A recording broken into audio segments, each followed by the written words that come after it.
আসসালামাইকুম রহমতুল্লাহ। আমরা চলে আসলাম লেঙ্গুরা একবারে বর্ডারে।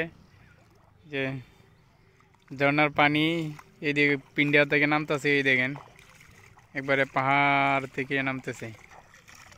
অনেক স্বচ্ছ সুন্দর পানি। এই পানি মানে খাওয়া যাবে এরকম পানি, মিষ্টি পানি আর কি, মিঠা পানি, সমুদ্রের নোনা পানি। হ্যাঁ, মিঠা পানি। পানি কিন্তু অনেক পরিষ্কার, সেই পরিষ্কার কিন্তু পানি, স্বচ্ছ পানি, একদম স্বচ্ছ পানি। পানি কিন্তু একদম বেশ একদম। আর বালু তো বালু, এই জন্য পানি কিন্তু পরিষ্কার।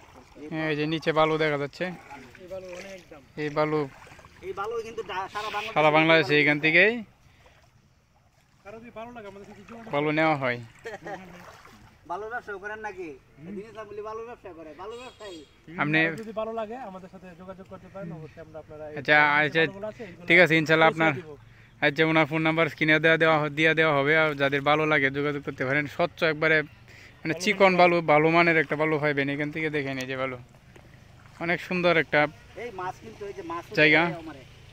মাছও আছে, হ্যাঁ, এই পানিতে মাছ পাওয়া যায়, অনেক মাছ পাওয়া যায়, অনেক মাছ পাওয়া যায়। ওই যে ভাই এখানে আছে তাজা মাছ। না, আপনি কি মাছ মেরে খাইছেন কখনো?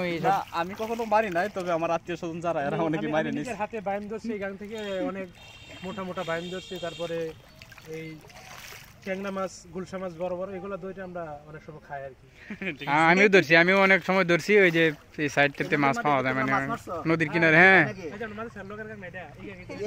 এটা হ্যাঁ, এটাই নদী, একই নদী। আগেও ভিডিও করছি নদীতে, একই নদী না?